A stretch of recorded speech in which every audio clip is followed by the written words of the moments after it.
Course structure जो है वो आपका कुछ इस तरीके से है क्लास 12 का, जहां पर 2 किताबें जो है वो आपको पढ़नी होगी। पहली किताब होगी आपकी इंडियन सोसाइटी और दूसरी किताब होगी आपकी social change and development in India. Competency किस तरीके से डिस्ट्रीब्यूट करी गई, तो नॉलेज एंड अंडरस्टैंडिंग के ऊपर होंगे आपके 30 मार्क्स। तो प्रोजेक्ट वर्क के बारे में कुछ इन्फॉर्मेशन और देख लेते हैं। तो ये स्टेप्स आपको बताई गई। हेलो माय डियर स्टूडेंट्स, कैसे हैं आप सभी? This is Ayushi Chauri and welcome to Next Topper humanities, जहां हम बनाते हैं देश का भविष्य। और अब तक तुम तक ये खबर तो पहुंच ही चुकी होगी कि भाई नेक्स्ट टॉपर इस साल से आपके लिए लेकर आ चुका है क्लास 12 हिस्ट्री के लिए भी सोशियोलॉजी। और ये सोशियोलॉजी का सब्जेक्ट आपको पढ़ाने वाली है आप सभी की आयुषी मैम। तो भाई चलिए, अब जब हम सोशियोलॉजी पढ़ने ही वाले हैं तो एक बार देख लेते हैं कि 2026-27 का ये जो एकेडमिक ईयर होने वाला है, इसमें क्या सिलेबस आपको पढ़ना है, कौन कौन से चैप्टर्स पढ़ने हैं, क्वेश्चन पेपर कैसा होगा, उसका डिजाइन किस तरीके से होगा, सभी चीजें जो है वो आज के इस वीडियो में आपने पता चल जाएगी। तो भाई लास्ट तक बने रहना है वीडियो के। चलिए जी, तो अगर बात करी जाए तो कोर्स स्ट्रक्चर जो है वो आपका कुछ इस तरीके से है क्लास 12 का, जहां पर 2 किताबें जो है वो आपको पढ़नी होगी।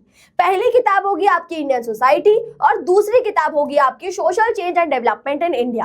अब यहाँ पर बात करी जाए तो दोनों जो किताबें हैं वो दोनों यहाँ पर 40 मार्क्स को कैरी कर रही हैं और टोटल 80 मार्क्स का ये थ्योरी पेपर जो है वो आपका होने वाला है। तो भाई बचे हुए 20 नंबर का क्या, अरे वो भी दिए जाएंगे, थोड़ा सब्र रखो मुन्ना, ठीक है। चलिए भाई, तो अगर इन 80 मार्क्स की बात करी जाए तो डिस्ट्रीब्यूशन कुछ इस तरीके से है कि भाई पहला चैप्टर जो है आपका इंट्रोड्यूसिंग द इंडियन सोसाइटी, ये सिर्फ आपको नॉलेज के लिए दिया गया है, यानी कि सीबीएसई बोर्ड में आपको इस चैप्टर को इवैल्यूएट नहीं करेगी, this will be non evaluative, ठीक है जी। अब उसके बाद जहां से कहानी शुरू होनी है, जहां से नंबर मिलने उनकी बात कर लेते हैं। So demographic structure of Indian society, जिसमें आपके 10 नंबर होंगे। देन होगा सोशल इंस्टीट्यूशन, जिस पर भी 10 नंबर होंगे।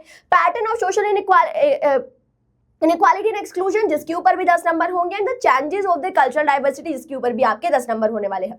ऐसे टोटल 40 मार्क्स हो गए। अब उसके बाद अगली बुक की बात करते हैं। तो यहाँ पर पहला chapter structural change 5 number carry करेगा, कल्चरल चेंज भी 5 नंबर कैरी करेगा, and changes in the development and rural society के ऊपर होंगे 10 number, and changes in the development industrial society के ऊपर होंगे 10 नंबर। लास्ट में सोशल मूवमेंट वाला जो चैप्टर है उसके ऊपर भी टोटल 10 नंबर होंगे आपके। और इस तरीके से टोटल 40 + 40 80 मार्क्स जो है वो यहाँ पर आपको मिल जाएंगे।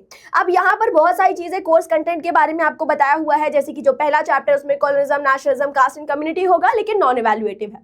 उसके बाद सेकंड चैप्टर की बात करें तो यहाँ पर आपको डेमोग्राफिक स्ट्रक्चर के बारे में पढ़ना है, इंडियन की पॉपुलेशन और उस पॉपुलेशन के चेंज के बारे में सारी चीजें हमने इस चैप्टर में पढ़नी है। देन बात करी जाए सोशल इंस्टीट्यूशन चैप्टर की, तो भाई यहाँ पर हम caste and the caste system देखेंगे, ट्राइबल कम्युनिटीज के बारे में पढ़ेंगे और द फैमिली एंड किनशिप के बारे में पढ़ा जाएगा। उसके बाद होगा pattern of social inequality and exclusion, तो यहाँ पर आप आदिवासी के बारे में, वुमेन के बारे में, डिफरेंटली एबल्स के बारे में बहुत सारी इंफॉर्मेशन पढ़ने वाले हैं। उसके बाद बात करी जाए challenges of the cultural diversity की, भाई आखिरकार इंडिया में अगर इतनी ज्यादा कल्चरल डाइवर्सिटी है तो उसे किस तरीके से हमें खत्म करना है। तो यहाँ पर कम्युनलिज्म होगा, रीजनलिज्म होगा, कल्चरल कम्युनिटीज होंगी, सभी चीजें, सभी टॉपिक्स को हम पढ़ेंगे। उसके बाद कुछ सजेशन दिए हैं आपके प्रोजेक्ट वर्क से रिलेटेड, जिसको अभी हम बाद में देखेंगे। उसके बाद बात करी जाए अगली किताब की, तो भाई स्ट्रक्चरल चेंज वाला चैप्टर हमने पढ़ना है, कॉलोनिज्म, इंडस्ट्रियलाइज, अर्बनाइजेशन हम पढ़ेंगे।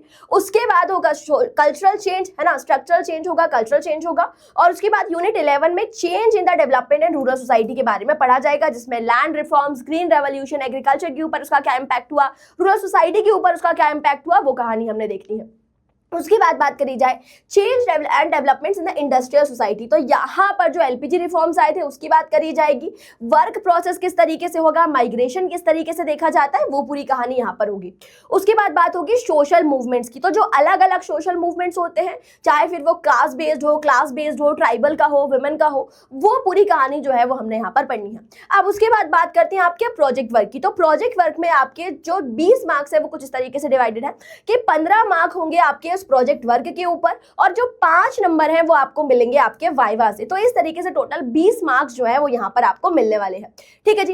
अब कंपेटेंसी किस तरीके से डिस्ट्रीब्यूट करी गई, तो नॉलेज एंड अंडरस्टैंडिंग के ऊपर होंगे आपके 30 मार्क्स, एप्लीकेशन और नॉलेज एंड कंसेप्ट्स के ऊपर होंगे 32, और formulate, analyse and evaluate and create जैसे कंसेप्ट्स के ऊपर होंगे आपके 18 मार्क्स। और कुछ इस तरीके से सिलेबस जो है वो डिसाइड किया गया था। अब प्रोजेक्ट वर्क के बारे में कुछ इन्फॉर्मेशन और देख लेते हैं। तो ये स्टेप्स आपको बताई गई है कि पहले आपको टाइटल को चूज करना है, फिर आपको बताना है कि what is the objective of your study, फिर आपने रिसर्च करनी है, फिर उसे प्रेजेंट करना है, ठीक है, फिर डेटा को एनालाइज करना है और लास्ट में आपने उसका कंक्लूजन निकालना है। बिब्लियोग्राफी के साथ आप जिन जिन लोगों ने आपकी इस प्रोजेक्ट में हेल्प करी उन सभी को आपको थैंक यू बोलना है, ठीक है जी।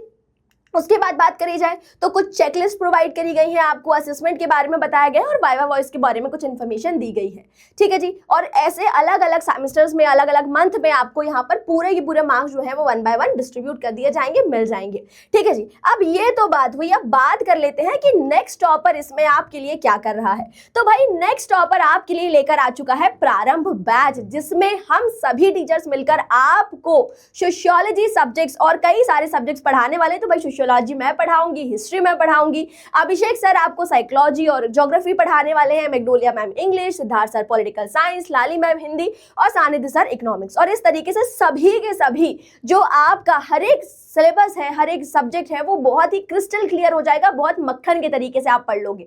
लेकिन अब बात करते हैं उन बच्चों की जो थोड़ा बड़ा सोच रहे हैं, भाई वो ना सिर्फ अपने बोर्ड को टारगेट कर रहे हैं, लेकिन बोर्ड के साथ साथ सीयूटी अपने ड्रीम कॉलेज को भी टारगेट कर रहे हैं। तो उनके लिए हम लेकर आए हैं प्रारंभ प्रो, जिसमें आपको ह्यूमैनिटीज यानी कि बोर्ड की प्रिपरेशन के साथ साथ सीयूटी का भी जो पूरा एक्सेस है वो दिया जाएगा, सीयूटी की भी पूरी तैयारी जो है वो यहाँ पर आपको कराई जाएगी। अब इसके साथ साथ अभी तक क्योंकि आप क्लास 11 के टेलीग्राम चैनल पर थे, तो आप जल्दी से जंप कर जाओ और एक नए टेलीग्राम चैनल यानी कि क्लास 12 का जो टेलीग्राम चैनल है उसको ज्वाइन कर लो, जिसमें आपको कई सारे नोटिफिकेशंस मिलेंगे, क्विज मिलेंगे, बहुत सारी इंफॉर्मेशन मिलेगी।